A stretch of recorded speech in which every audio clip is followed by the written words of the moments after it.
Chapter 1. Kara couldn't sleep. How could she? In the morning, she would be forced into a marriage with Aldrich. It didn't matter that she didn't want to marry him. Kara had no alternative. Not anymore.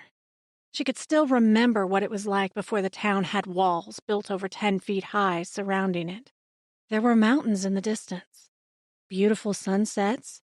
Back then, Kara thought she'd climb those mountains. She thought she would escape her father and leave all the ugliness behind. People would talk about the big cities beyond the mountains. Cities that welcomed all walks of people, even the new race of people who'd changed their shape.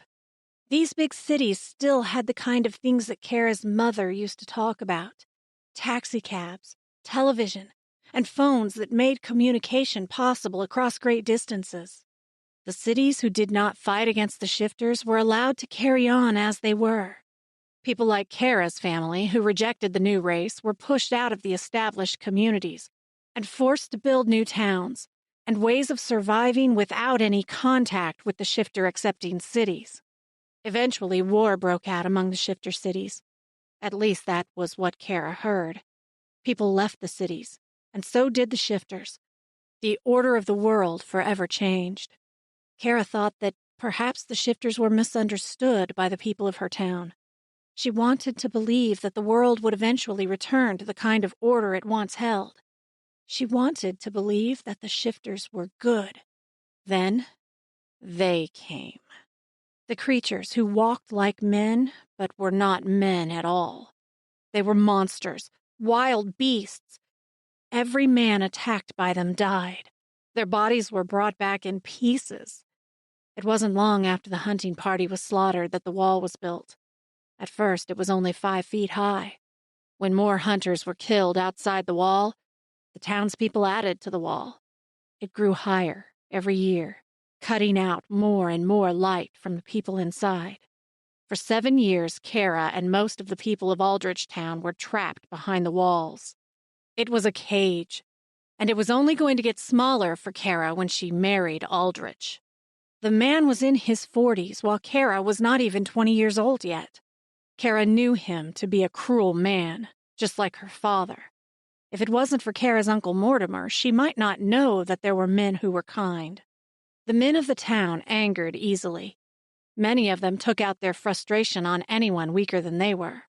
When this happened, it was up to Aldrich if the person causing trouble got to stay, or was punished outside the wall to be killed by the shifters.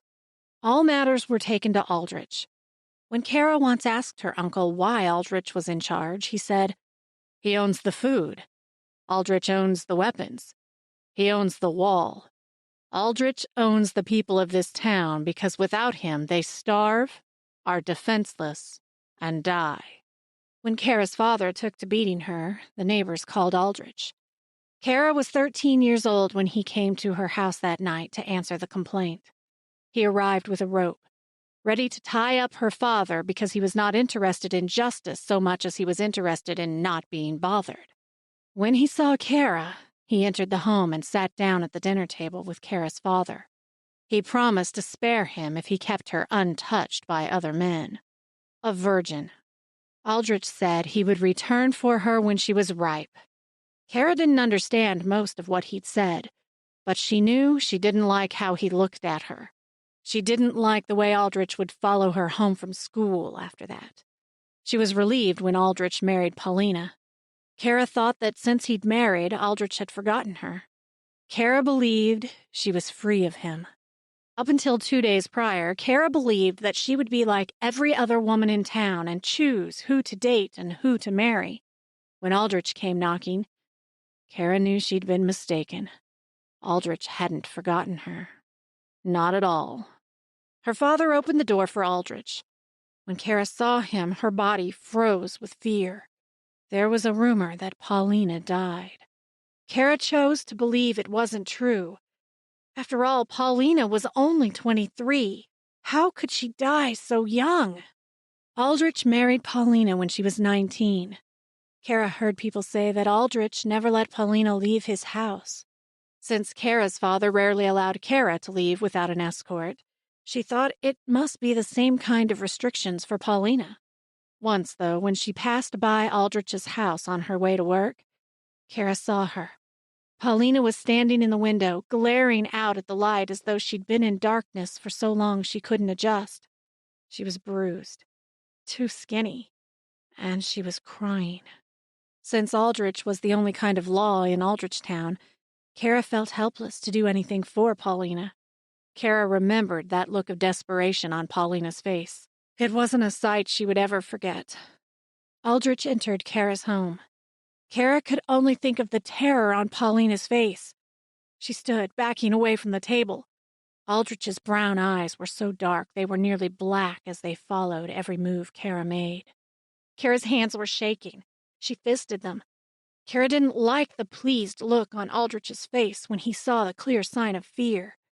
Narrowing her eyes, she dared to meet his gaze. Aldrich's cutting eyes widened. The bloodshot vessels in his eyes darkened. His pale face and pointed chin lowered as his heated gaze ran over her. His gray teeth looked sharp as his thin lips curled back. He pushed up the sleeves of his red shirt. "Take off your dress," Aldrich commanded. His eyes opened wider as he spoke, his hands opening and closing like he wanted to grab her. Kara looked at her father. He was the only one who could protect her from Aldrich. Sure, her father was hard-hearted and short-tempered, but he did love her. Kara was certain he would do something. He nodded to Kara, telling her without words to obey Aldrich. Kara's face burned with anger at his stab of betrayal. How can he just stand there? "No," Kara said. Aldrich towered over her. He was crowding her space, trying to intimidate her to his will. Kara pressed her lips together as they began to tremble. Aldrich's hand shot out, taking hold of her long blonde braid, yanking hard and pulling her head back, tilting her chin up so that she had to look at him. His rough hands groped her breasts as he breathed into her face. "You need to see who is in charge, don't you?" Kara was terrified, but she couldn't stand his hands on her body. Reaching up, she raked her nails across his face and kicked him as hard as she could. Only a small grunt sounded before his hand wrapped around her neck. He choked her, yelling in Kara's face as she fought for air. "I'm going to teach you to obey, Kara Warden. You will be my wife." Her name on his lips was a death sentence. Aldrich held her up in the air, her feet dangling. The whites of his eyes were bright as he bared his filed teeth at her. His sharp chin stabbed into her cheek as he pressed his face into her hair. He groaned, a disgusting sound. Kara continued fighting for air, but she wasn't getting any. She kicked out wildly and caught him between the legs. It was all that saved her from Aldrich choking her until she was unconscious. Or dead. He dropped her. Kara backed away, scooting across the floor. Her breath was coming fast and ragged, but she couldn't get enough. Aldrich's eyes were crazed with rage. Kara was certain he'd kill her for what she'd done. The scary part of it was that she hoped he would. Instead, Aldrich cradled his crotch with both hands as he glared across the space at her. When he was able to stand upright again, he pointed at her. "I'm going to break you, Kara." Her father came forward. He grabbed Kara by the front of her dress and hit her hard in the face. It hurt, but fear of what would happen next was stronger. The room was tilting as she tried to see where Aldrich had gone. Is he coming? Is my father really going to hand me over to him? Aldrich is worse than any creature that could be outside the walls. "I will come for her Thursday," Aldrich told her father. "Make certain she is here and ready for me." When the door slammed, Kara relaxed. She stopped struggling against the dizziness and gave in to the darkness that filled her vision. Her father apologized when she woke. It was strange for Kara because he did actually appear sorry. It was the only time she'd ever seen real remorse in his brown eyes. "Aldrich will starve us if we deny him. We would both die if I refuse him." "I'd rather starve to death than let Aldrich take me," Kara told him. "I know," he answered. but I wouldn't. He didn't lock her in her room or in the house because there was nowhere she could go, nowhere to run away from Aldrich. No one would hide her. If Aldrich found her hiding with anyone, he would starve the entire family. Her Uncle Mortimer and his wife were the only good people she knew. Even though her father rarely let her see them, she loved them and their children. She loved them too much to have them starve for her. Kara sat up on the mattress that served as her bed, thinking of Paulina in that house, looking out like she'd forgotten what the sun felt like, made Kara feel smothered. Even the thin, worn blanket on her legs was too much. She pushed it off and onto the floor. Kara needed to get outside. She needed to breathe in the cold air. Pulling on her hand-me-down boots, she spotted her shawl on the hook by the door. Kara wrapped it around her shoulders. On an impulse, she grabbed the scissors from the table as she passed by on her way out the front door. As soon as she was outside, she felt a little better. The air was frosty. Her breath looked like smoke in the dark. Kara breathed hard, like she did after Aldrich choked her. She walked away from her father's house. It was the first time in 5 years she'd been in the town without an escort. It was the last bit of freedom she'd ever get. Kara walked through the small town, finding herself on the main square. Aldrich's house was up ahead. Kara looked up, spotting Paulina's handprints still on the glass of the upper window. Kara remembered Aldrich's hand around her braid, his face in her hair, and his breath on her neck. Rage and revulsion burned up her fear until it was gone. Raising the scissors, Kara chopped off her braid at the nape of her neck. Just like that, she felt lighter. She knew her father would be furious, and she knew Aldrich would be too. I'm done being afraid. The town horn sounded, signaling a change of the guard. Kara spotted the guard climbing down the tall ladder to go report and trade places with the next guard on duty. She watched him with disbelief. The guard tower is empty.